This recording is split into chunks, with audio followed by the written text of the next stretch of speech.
मैं सब तो पहला शुरुआत इसी पॉइंट तो करदा कि इस पूरी फेरी के दौरान तुहानू लग्या कि जिहड़ी जथेदार साहब की एक समागम दे विच शमूलीयत किसी तरीके नाल ऑब्जेक्शनेबल है या उसके उत्ते सवाल होना चाहिए?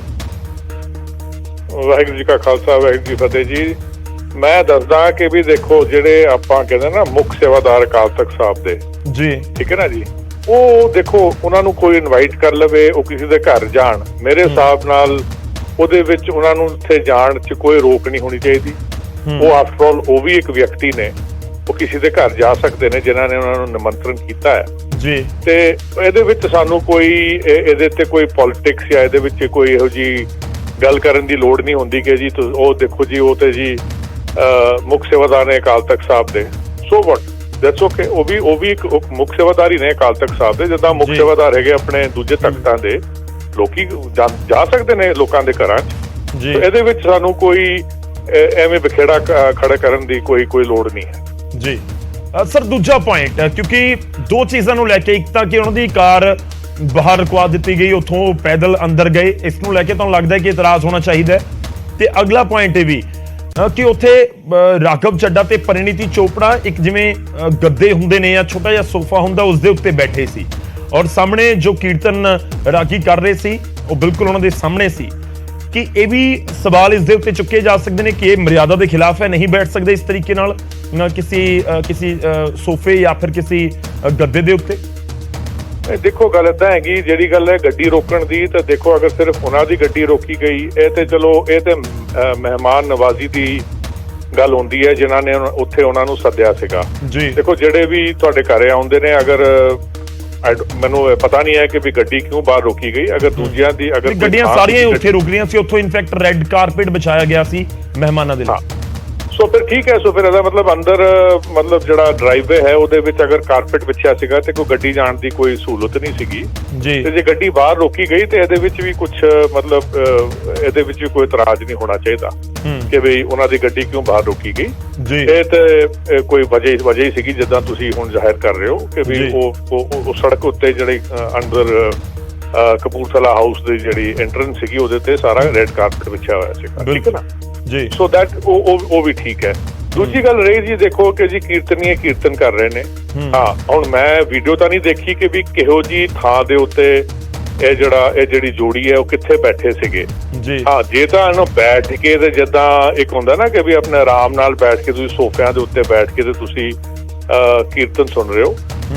ਜਿਹੜੇ ਬੰਦੇ ਮਤਲਬ ਹੁਣ ਅਸੀਂ ਪਿੱਛੇ ਚੱਲਿਆ ਵੀ ਸੀਗਾ ਕਿ ਵੀ ਅਸੀਂ ਗੁਰਦੁਆਰਿਆਂ ਦੇ ਵਿੱਚ ਬੈਂਚ ਲਾਏ ਹੋਏ ਨੇ ਬਜ਼ੁਰਗਿਆਂ ਲਈ, ਤੇ ਜਿਹੜੇ ਬੰਦੇ ਐਕਚੁਅਲੀ ਫਿਜ਼ੀਕਲੀ ਇਸ ਕੰਨਿਓ ਨਹੀਂ ਬਹਿ ਸਕਦੇ, ਭੁੰਜੇ ਮਤਲਬ ਚੌਕੜੀ ਪਾਰ ਕੇ ਨਹੀਂ ਬਹਿ ਸਕਦੇ, ਠੀਕ ਹੈ ਨਾ ਜੀ। ਉਹ ਤੇ ਚਲੋ ਮੈਂ ਮੰਨਦਾ, ਬਟ ਅਗਰ ਹੁਣ ਇਹ ਦੋਨੋਂ ਸ਼ਖਸ ਅਗਰ ਬਾਈ ਚਾਂਸ ਲੱਗਦੇ ਨੇ ਯੰਗ ਬੱਚੇ ਨੇ, ਹੁਣ ਮੈਂ ਵੀ ਜਾਂਦਾ ਜਿੱਥੇ ਵੀ ਕੀਰਤਨ ਹੁੰਦਾ, ਮੈਂ ਉੱਥੇ ਭਾਵੇਂ ਘਰਾਂ ਦੇ ਵਿੱਚ ਸੋਫੇ ਲੱਗੇ ਹੁੰਦੇ ਨੇ ਜਾਂ ਕੋਈ ਕੁਰਸੀਆਂ ਲੱਗੀਆਂ ਹੁੰਦੀਆਂ ਨੇ, ਬਟ ਰੱਬ ਦੀ ਮੇਰੇ ਨਾਲ ਹਾਲੀ ਵੀ ਮੈਂ ਆਪਣੀ 64 ਸਾਲ ਦੀ ਉਮਰ 'ਚ ਮੈਂ ਜਾ ਕੇ ਭੁੰਜੇ ਬਹਿੰਦਾ, ਕਿਉਂਕਿ ਮੈਂ ਭੁੰਜੇ ਬਹਿ ਸਕਦਾ, ਠੀਕ ਹੈ ਨਾ। ਰੱਬ ਨੇ ਇੰਨੀ ਸਮਰੱਥਾ ਦਿੱਤੀ ਹੈ, ਬਟ ਕੱਲ ਨੂੰ ਮੇਰੇ ਗੋਡੇ ਕੁਛ ਨਾ ਕਰਨ ਉਹ ਗੱਲ ਹੋਰ ਹੈ, ਠੀਕ ਹੈ ਨਾ। ਬਾਕੀ ਹੋਰ ਵੀ ਬਜ਼ੁਰਗ ਆਉਂਦੇ ਨੇ, ਉਹ ਬਹਿੰਦੇ ਨੇ। ਸੋ ਇਹ ਜਿਹੜੀ ਜੋੜੀ ਹੈ, ਮਤਲਬ ਅਗਰ ਇਹਨਾਂ ਨੇ ਪੂਰੀ ਸ਼ਰਧਾ ਨਾਲ ਤੇ ਮਰਿਆਦਾ ਨਾਲ, ਅਗਰ ਹੁਣ ਮੈਨੂੰ ਪਤਾ ਨਹੀਂ ਕਿ ਕਿੰਨਾ ਦੇ ਵਿੱਚ ਇਹਨਾਂ ਨੂੰ ਕੀ ਪ੍ਰੋਬਲਮ ਸੀਗੀ ਕਿ ਅਗਰ ਇਹ ਭੁੰਜੇ ਨਹੀਂ ਬੈਠੇ ਤੇ ਉਹ ਜਿਹੜੀ, ਕਿਉਂਕਿ ਮੈਂ ਵੀਡੀਓ ਨਹੀਂ ਦੇਖੀ ਕਿ ਕਿਹੋ ਜਿਹਾ ਗਦੇਲਾ ਸੀਗਾ ਉੱਥੇ ਜਾਂ ਕਿਹੋ ਜਿਹਾ ਉੱਥੇ ਕੰਮ ਸੀਗਾ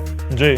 ਸਿੰਪਲ ਜਿਵੇਂ ਆਪਣੇ ਗੱਦਾ ਹੁੰਦਾ, ਤੁਸੀਂ ਉਨਾ ਹੀ ਮੋਟਾ ਲਗਾ ਲਓ ਕਿ 5-6 ਇੰਚ ਦਾ, ਤੇ 5-6 ਇੰਚ ਦਾ ਗੱਦਾ ਕੀ ਹੁੰਦਾ ਜੀ? 5-6 ਇੰਚ ਦਾ ਗੱਦਾ ਤੇ ਮੇਰੇ ਖਿਆਲ ਕੀਰਤਨੀ ਵੀ ਉਹਦੇ ਉੱਤੇ ਬੈਠੇ ਹੋਣਗੇ ਜਾਂ ਕੀਰਤਨ ਕਰਦੇ ਹੋਣਗੇ। ਕੀਰਤਨ ਜਿਹੜੇ ਕੀਰਤਨ ਕਰ ਰਹੇ ਸੀ ਉਹ ਇੱਕ ਇਨਫੈਕਟ ਜਿਵੇਂ ਛੋਟੀ ਸਟੇਜ ਹੁੰਦੀ ਹੈ, ਤੁਸੀਂ ਕਹਿ ਸਕਦੇ ਹੋ ਕਿ 1.5-2 ਫੁੱਟ ਉੱਚੀ, ਇੰਨੀ ਕੁ ਉੱਚੀ ਸੀ। ਹਾਂ, ਤੇ ਫਿਰ ਅਗਰ ਬੰਦਾ ਥੱਲੇ ਬੈਠਿਆ ਹੋਇਆ ਹੈ ਜੀ, ਉਹ ਗੁਰੂ ਦਾ ਉਹ ਕੀਰਤਨੀਏ ਜਿਹੜੇ ਨੇ ਉਹ ਗੁਰੂ ਦਾ ਉਹ ਰੱਬ ਦਾ ਜਸ ਗਾਇਨ ਕਰ ਰਹੇ ਨੇ, ਤੇ ਅਗਰ ਉਹ ਥੱਲੇ ਬੈਠ ਕੇ ਮਤਲਬ ਤੁਸੀਂ ਕੱਲ ਨੂੰ ਤੁਸੀਂ ਕਹੋਗੇ ਕਿ ਤੁਹਾਡਾ ਕਾਰਪੇਟ ਹੈਗਾ ਜੀ, ਤੁਸੀਂ ਕਹੋਗੇ ਕਾਰਪੇਟ ਜੀ 2 ਇੰਚ ਮੋਟਾ ਹੈਗਾ ਤੇ ਤੁਸੀਂ ਕਾਰਪੇਟ ਤੇ ਨਹੀਂ ਬਹਿ ਸਕਦੇ। ਮੇਰੇ ਖਿਆਲ ਹੈ ਇਹਨਾਂ ਚੀਜ਼ਾਂ ਤੋਂ ਨਾ ਸਾਨੂੰ ਥੋੜਾ ਜਿਹਾ ਪਰੇ ਹਟ ਕੇ ਦੇਖਣਾ ਚਾਹੀਦਾ। ਹਾਂ, ਬਸ ਇਹ ਹੈਗਾ ਕਿ ਵੀ ਤੁਸੀਂ ਉੱਥੇ ਬੈਠੇ ਹੋ, ਤੁਸੀਂ ਆਪਣਾ ਸਿਰ ਕੱਜਿਆ ਕਿ ਨਹੀਂ ਕੱਜਿਆ, ਜੋ ਤੁਸੀਂ ਕੀਰਤਨ ਸ਼ਰਵਣ ਕਰ ਰਹੇ ਹੋ, ਤੁਸੀਂ ਉੱਥੇ ਪੂਰੀ ਨਿਮਰਤਾ ਨਾਲ ਬੈਠੇ ਹੋ, ਤੁਹਾਡਾ ਰਵੱਈਆ ਕਿਹੋ ਜਿਹਾ ਸੀਗਾ, ਆਪਸ ਵਿੱਚ ਗੱਲਾਂ ਬਾਤਾਂ ਤਾਂ ਨਹੀਂ ਕਰ ਰਹੇ, ਇਹੋ ਜਿਹੀ ਚੀਜ਼ਾਂ ਵੱਲ ਆਪਾਂ ਧਿਆਨ ਦੇ ਸਕਦੇ ਹਾਂ। ਕਿਉਂਕਿ ਜਦੋਂ ਕੀਰਤਨ ਹੋ ਰਿਹਾ ਤੇ ਫਿਰ ਤੁਸੀਂ ਤੁਸੀਂ ਰੱਬ ਦਾ ਜਸ ਤੁਸੀਂ ਸ਼ਰਵਣ ਕਰੋ, ਤੁਸੀਂ ਉਹਨੂੰ ਗ੍ਰਹਿਣ ਕਰੋ। ਇਹ ਮਰਿਆਦਾ ਹੋਣੀ ਚਾਹੀਦੀ ਹੈ ਕਿ ਤੁਸੀਂ ਕੀਰਤਨ ਧਿਆਨ ਨਾਲ ਸੁਣੋ। ਹੁਣ ਅਗਰ ਉਹ ਕੀਰਤਨੀਏ ਵੀ ਉੱਚੀ ਥਾਂ ਤੇ ਬੈਠੇ ਸੀਗੇ ਤੇ ਇਹ ਉਸ ਤੋਂ ਥੱਲੇ ਬੈਠੇ ਸੀਗੇ, ਤੇ ਅਗਰ ਉਹ 4-5 ਇੰਚ ਦਾ ਗੱਦਾ ਸੀਗਾ ਜਾਂ ਜੋ ਵੀ ਸੀਗਾ, ਤੇ ਇਹਦੇ ਵਿੱਚ ਮੇਰੇ ਹਿਸਾਬ ਨਾਲ ਤੇ ਕੋਈ ਇੰਨੀ ਮਾੜੀ ਗੱਲ ਨਹੀਂ ਹੈਗੀ ਕਿ ਵੀ ਤੁਸੀਂ ਸਿਰਫ ਇੱਕ ਫਰਸ਼ ਦੇ ਉੱਤੇ ਹੀ ਬਹਿਣਾ ਹੈ। ਅਗਰ ਕੀਰਤਨੀਏ ਵੀ ਉੱਥੇ ਬੈਠੇ ਨੇ ਤੇ ਤੁਸੀਂ ਉੱਥੇ ਵੀ ਬਹਿ ਸਕਦੇ ਹੋ, ਅਗਰ ਤੁਹਾਡੀ ਫਿਜ਼ੀਕਲ ਅਵਸਥਾ ਅਲਾਉ ਕਰਦੀ ਹੈ। ਨਹੀਂ ਅਲਾਉ ਕਰਦੀ ਤੇ ਮੇਰੇ ਹਿਸਾਬ ਨਾਲ ਚਲੋ ਬੈਂਚ ਤੇ ਵੀ ਬੈਠ ਕੇ ਤੁਸੀਂ ਕੀਰਤਨ ਦਾ ਆਨੰਦ ਮਾਣ ਸਕਦੇ ਹੋ। ਵਿਰਸਤ ਸਿੰਘ ਬਲਟੋਹਾ ਦਾ ਸ਼ਾਇਦ ਤੁਸੀਂ ਜਿਹੜਾ ਫੇਸਬੁੱਕ ਪੋਸਟ ਹੈ ਗੁਰਪ੍ਰੀਤ ਜੀ ਦੇਖਿਆ ਹੋਵੇ, ਉਹ ਕਹਿੰਦੇ ਨੇ ਕਿ ਨਿਮਾਣੇ ਸਿੱਖ ਹੋਣ ਦੇ ਨਾਤੇ ਮੈਨੂੰ ਠੇਸ ਪਹੁੰਚੀ ਹੈ, ਕੌਮ ਦਾ ਗੁਰੂ ਰਾਖਾ। ਤੁਸੀਂ ਇਸ ਬਿਆਨ ਨੂੰ ਕਿਵੇਂ ਦੇਖਦੇ ਹੋ? ਤੁਹਾਨੂੰ ਲੱਗਦਾ ਕਿ ਵਾਕਈ ਆਬਜੈਕਸ਼ਨੇਬਲ ਹੋਇਆ ਕੁਝ ਵੀ ਘਟਨਾਕ੍ਰਮ ਦਿੱਲੀ ਦੇ ਵਿੱਚ ਜੋ ਹੋਇਆ? ਮੇਰੇ ਹਿਸਾਬ ਨਾਲ ਤੇ ਜੀ ਮੈਂ ਨਹੀਂ ਸਮਝਦਾ ਕਿ ਵੀ ਦੇਖੋ, ਮੈਂ ਉਹਨਾਂ ਦੀ ਪੋਸਟ ਨਹੀਂ ਦੇਖੀ, ਪਰ ਜਿਹੜੀ ਗੱਲ ਉਹਨਾਂ ਨੇ ਕੀਤੀ ਹੈ ਠੀਕ ਹੈ, ਇਹ ਉਹਨਾਂ ਦੀ ਸ਼ਰਤ ਹੈ। ਉਹ ਸਮਝਦੇ ਨੇ ਕਿ ਵੀ ਮੈਂ ਨਿਮਾਣਾ ਸਿੱਖ ਹੋ ਕੇ ਮੈਂ ਇਸ ਹਿਸਾਬ ਨਾਲ ਮੈਂ ਗੁਰੂ ਦਾ ਜਸ ਮੈਂ ਰੱਬ ਦਾ ਜਸ ਮੈਂ ਸ਼ਰਵਣ ਕਰਾਂਗਾ, ਉਹ ਠੀਕ ਹੈ। ਉਹ ਉਹਨਾਂ ਦਾ ਆਊਟਲੁੱਕ ਹੈਗਾ। ਅਸੀਂ ਸਮਝਦੇ ਹਾਂ ਕਿ ਸਾਡੇ ਵਰਗੇ ਸਮਝਦੇ ਨੇ ਕਿ ਵੀ ਠੀਕ ਹੈ, ਅਗਰ ਅਗਲਿਆਂ ਨੇ ਤੁਸੀਂ ਕੌਣ ਹੁੰਦੇ ਹੋ ਕਿ ਅਗਲੇ ਨੂੰ ਇਹ ਦੱਸਣ ਲਈ ਕਿ ਵੀ ਤੂੰ ਚੰਗਾ ਸਿੱਖ ਹੈ ਕਿ ਤੂੰ ਮਾੜਾ ਸਿੱਖ ਹੈ, ਠੀਕ ਹੈ ਨਾ। ਹੁਣ ਸਿੱਖੀ ਇਹ ਤੇ ਇੱਕ ਹਰ ਇੱਕ ਦੇ ਮਨ ਵਿੱਚ ਜਿੰਨੀ ਸ਼ਰਧਾ ਹੈਗੀ ਉਹ ਤੇ ਬੰਦਾ ਹੀ ਸਮਝਦਾ ਨਾ ਕਿ ਵੀ ਕਿੰਨੀ ਸ਼ਰਧਾ ਉਹਨਾਂ ਦੇ ਵਿੱਚ ਹੈਗੀ।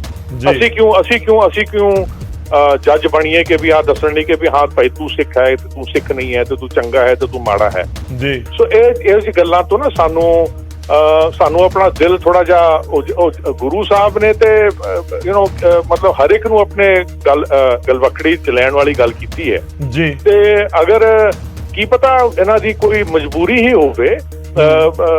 ਮੈਨੂੰ ਪਤਾ ਹੈ ਕਿ ਵੀ ਇੱਕ ਆਨੰਦ ਕਾਰਜ ਮੈਂ ਕਰਵਾਇਆ ਸੀਗਾ ਜਿੱਥੇ ਉਹ ਬੰਦਾ ਚੌਕੜੀ ਮਾਰ ਹੀ ਨਹੀਂ ਸਕਦਾ ਸੀਗਾ ਵਿਚਾਰਾ, ਉਹਦੇ ਪ੍ਰੋਬਲਮ ਸੀਗੀ। ਸੋ ਅਸੀਂ ਵੀ ਉਹਦੇ ਲਈ ਥੋੜਾ ਜਿਹਾ, ਹਾਲਾਂਕਿ ਗੁਰੂ ਗ੍ਰੰਥ ਸਾਹਿਬ ਦੀ ਭੀੜ ਬਹੁਤ ਉੱਚੇ ਇੱਕ ਸਟੇਜ ਦੇ ਉੱਤੇ ਸੀਗੀ, ਬਟ ਜਦੋਂ ਉਹਨਾਂ ਨੇ ਉਹਦੇ ਲਈ ਇੱਕ ਸਪੈਸ਼ਲੀ ਇੱਕ ਛੋਟਾ ਜਿਹਾ ਉਹ ਲਗਾਇਆ ਸੀਗਾ ਤਾਂ ਕਿ ਉਹ ਉਸ ਹਿਸਾਬ ਨਾਲ ਮਤਲਬ ਜਿਹਨੂੰ ਕਹਿੰਦੇ ਨੇ ਬੈਠ ਸਕੇ। ਸੋ ਇਹੋ ਜਿਹੀ ਜਿਹੜਾ ਚੀਜ਼ਾਂ ਹੁੰਦੀਆਂ ਨੇ ਨਾ, ਆਪਾਂ ਨੂੰ ਇਹ ਦੇਖਣਾ ਚਾਹੀਦਾ ਕਿ ਵੀ ਕੋਈ ਐਕਚੁਅਲੀ ਕੋਈ ਪ੍ਰੋਬਲਮ ਹੈ ਕਿ ਨਹੀਂ ਹੈ। ਸੋ ਇਹੋ ਜਿਹੀ ਛੋਟੀ ਮੈਂ ਕਿਹਾ I think this is unnecessary controversy. ਅਗਰ ਮੈਂ ਲਾਈਕ ਆਈ ਸੈਡ ਮੈਂ ਵੀਡੀਓ ਨਹੀਂ ਦੇਖਿਆ, ਅਗਰ ਉਹਨਾਂ ਨੇ ਬਿਲਕੁਲ ਐਨ ਇਕਾਗਰ ਹੋ ਕੇ ਤੇ ਕੋਸ਼ਿਸ਼ ਕਰਕੇ ਤੇ ਗੁਰੂ ਦਾ ਜਸ ਜਿਹੜਾ ਹੈ, ਰੱਬ ਦਾ ਜਸ ਜਿਹੜਾ ਕੀਰਤਨੀਏ ਗਾਇਨ ਕਰ ਰਹੇ ਸੀਗੇ, ਉਹਨੂੰ ਗ੍ਰਹਿਣ ਕਰਨ ਦੀ ਕੋਸ਼ਿਸ਼ ਕੀਤੀ ਹੈ ਤੇ ਮੇਰੇ ਹਿਸਾਬ ਨਾਲ ਉਹਨਾਂ ਨੇ ਕੋਈ ਉਲੰਘਣਾ ਨਹੀਂ ਕੀਤੀ ਹੋਣੀ। ਠੀਕ ਹੈ, ਸ਼ੁਕਰੀਆ ਸਰ, ਬਹੁਤ ਬਹੁਤ ਧੰਨਵਾਦ ਸਾਡੇ ਨਾਲ ਜੁੜਨ ਦੇ ਲਈ, ਇਸ ਪੂਰੀ ਗੱਲਬਾਤ ਦੇ ਲਈ। ਤਫਸੀਲ ਦੇ ਨਾਲ ਕਈ ਚੀਜ਼ਾਂ ਜਾਣਨੀਆਂ ਜ਼ਰੂਰੀ ਹੁੰਦੀਆਂ ਨੇ ਕਿ ਜਿਹੜੇ ਇਸ ਸਮੇਂ ਸਿੱਖ ਭਾਈਚਾਰੇ ਦੇ ਲੋਕ ਵੀ ਸਾਨੂੰ ਸੁਣ ਰਹੇ ਹੋਣਗੇ, ਉਹ ਵੀ ਜਾਣਨਾ ਚਾਹੁੰਦੇ ਹੋਣਗੇ ਕਿ ਇਹ ਕੋਈ ਮਰਿਆਦਾ ਦੀ ਉਲੰਘਣਾ ਤਾਂ ਨਹੀਂ ਕਰ ਦਿੱਤੀ ਗਈ ਜਥੇਦਾਰ ਸਾਹਿਬ ਦੇ ਵੱਲੋਂ।